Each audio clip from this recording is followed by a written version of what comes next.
ভদ্রলোক ব্যাংক ম্যানেজারের কাছে গিয়ে রিকোয়েস্ট করে যে তার 2 লাখ টাকা লোনের খুব দরকার, ইমিডিয়েট তাকে লোনটা দিতে হবে। ম্যানেজারবাবু তার দিকে তাকিয়ে বলেন, যেটা সিস্টেম আর কি, যে আপনি যদি লোন নিতে চান তাহলে কোনো কিছু বন্ধক রাখতে হবে, কিছু আপনাকে মর্গেজ রেখে তারপর আপনি লোন পাবেন। ভদ্রলোক ম্যানেজারের কথা মতো তার 5 কোটি টাকা দামের গাড়িটা ব্যাংকে বন্ধক রেখে 2 লাখ টাকা লোন নেন। প্রথমে ম্যানেজারবাবু অবাক হয়েছিলেন যে এত কোটি টাকার গাড়ি অথচ 2 লাখ টাকা লোন, জাস্ট সেটা দিতে বাধ্য। তাকে সেই লোনটা ম্যানেজারবাবু দিয়ে দেন। উইদিন 6 মান্থ, 6 মাস পরে সেই ভদ্রলোক ব্যাংকে এসে তার সুদ সমেত টাকাটা ম্যানেজারবাবুকে দিয়ে দেন এবং ঋণটা পুরোপুরি রূপে শোধ করে দেন। গাড়ির চাবি নিয়ে নেন। ম্যানেজারবাবুর একটা কিউরিওসিটি ছিলই, একটা চিন্তা ছিলই যে ব্যাপারটা কি আমার ঠিক পরিষ্কার হচ্ছে না, তার মধ্যে একটা সন্দেহ ছিল। মৃদু স্বরে ভদ্রলোককে বলেন যে স্যার একটা কথা জিজ্ঞেস করবো? ভদ্রলোক বলেন বলুন। বলে আমরা এরকম কাস্টমার কখনো দেখিনি যে যার কাছে 5 কোটি টাকা দামের গাড়ি আছে সে 2 লাখ টাকা মাত্র লোন নিচ্ছে, কেন? ভদ্রলোক ম্যানেজারের দিকে তাকিয়ে মৃদু হেসে বললেন যে স্যার, এই এলাকার প্রত্যেকটা গ্যারেজ আমি ঘুরেছি, তারা প্রত্যেকে মাসে 10,000 টাকা করে গাড়িটা রাখার জন্য ভাড়া চেয়েছিল। আমরা সপরিবারে 6 মাসের জন্য বিদেশ গেছিলাম। এবার গাড়িটা যে গ্যারেজে রেখে যাব টাকা দিয়ে, সিকিউরিটি কোথায়? তারা যে পার্স খুলে নেবে না, তারা যে বিভিন্নভাবে আমার গাড়িটাকে যত্নে রাখবে, এমন কোনো গ্যারান্টি ছিল না। সো আমার মস্তিষ্কে তখনই আসলো যে একমাত্র সেফটি জায়গা হচ্ছে ব্যাংক, কিন্তু ব্যাংক তো এমনি এমনি রাখবে না। আর সেই কারণেই আমি ব্যাংক থেকে 2 লাখ টাকা লোন নিয়েছিলাম। আপনাদের যে লোন, যে টাকাটা আমি লোনের ইন্টারেস্ট দিলাম তার অনেক বেশি টাকা আমাকে গ্যারেজে লাগতো এবং সিকিউরিটি ছিল না, যেটা আমি এখানে পেয়েছি। এটাই হচ্ছে রিচ মাইন্ডসেট। এটাই রিচ মাইন্ডসেট।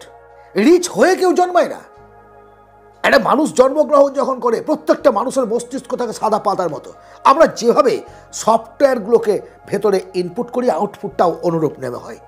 কেউ লেবার হয়, কেউ কিছু হয়, কেউ যা হয়, মিস্ত্রি হয়, ডাক্তার হয়, ইঞ্জিনিয়ার হয়, সমস্ত কিছুটা তার নিজস্বতার উপর নির্ভর করে। হ্যাঁ, সমাজ কিছুটা দায়ী আছে, পরিবার দায়ী আছে, আমি অস্বীকার করছি না।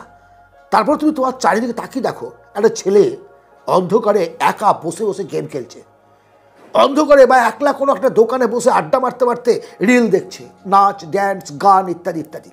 কাকে ফাঁকি দিচ্ছ? কাকে? কার সময়টাকে নষ্ট করছো?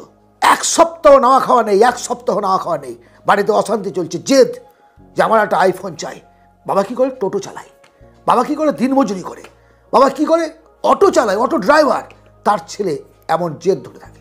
ছেলে তো বাধ্য হয়ে বাবা তার মায়ের কানেরটা বিক্রি করে বা হাতের আংটিটা বিক্রি করে, যেটা বিয়ের সময় পেয়েছিল শ্বশুরবাড়ি থেকে, তার ছেলের আইফোন তুলে দেয়। গরিব বাবা তার সন্তানের সমস্ত শখ আহ্লাদ পূরণ করতে পারে না। আমি জানি তোমার চাহিদা, তোমার সমস্ত কিছু তুমি পাওনি, তুমি পাচ্ছ না, কিন্তু তুমিও কি চাও তোমার সন্তানকে এইভাবে মানুষ করতে?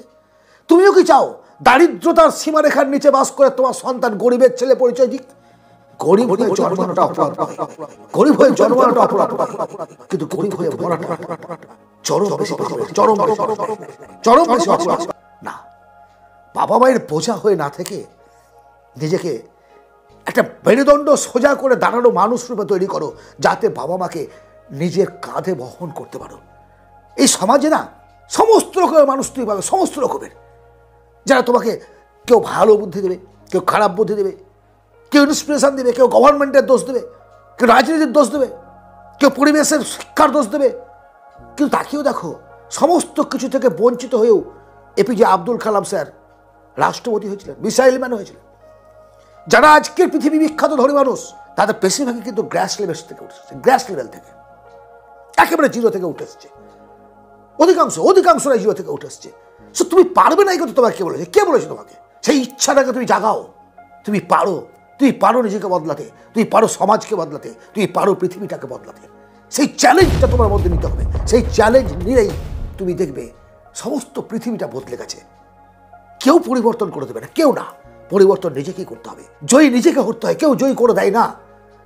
রানের ময়দান থেকে পালিয়ে আসার নাম যুদ্ধ নয়, পিঠে গুলি লাগার নাম সৈনিক নয়। বুক পেতে দাও, সংগ্রামের জন্য বুক পেতে দাও। এ সংগ্রাম অর্থের জন্য সংগ্রাম, দারিদ্রতার বিরুদ্ধে সংগ্রাম, অশিক্ষার বিরুদ্ধে সংগ্রাম। এই সংগ্রামে তোমাকে জয়ী হতে হবে। পারবে, এবং তুমি পারবে, সেটা আমি জানি। পারবে বলেই তুমি এতক্ষণ ধরে আমার এই ভিডিওটা দেখছো। স্কিপ করে বেরিয়ে যাওনি, কারণ তোমার মধ্যে সেই ইচ্ছা আছে, তোমার মধ্যে সেই জেদ আছে, তোমার মধ্যে সেই দম আছে। আর অপচয় নয় সময়ের, এখন জাগো। শুধুমাত্র বয়সের সংখ্যা বাড়িয়ে, দিনের সংখ্যা বাড়িয়ে কোনো লাভ নাই।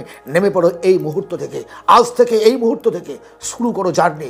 প্রথম পদক্ষেপটা কঠিন মনে হলেও পরবর্তী পাওয়া অটোমেটিক্যালি চলবে। আজ এই পর্যন্ত। যদি ভালো লাগে অবশ্যই একটা লাইক করো, সাবস্ক্রাইব করো।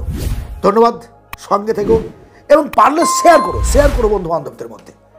ভালো থেকো, পরবর্তী ভিডিওতে আবার কথা হবে।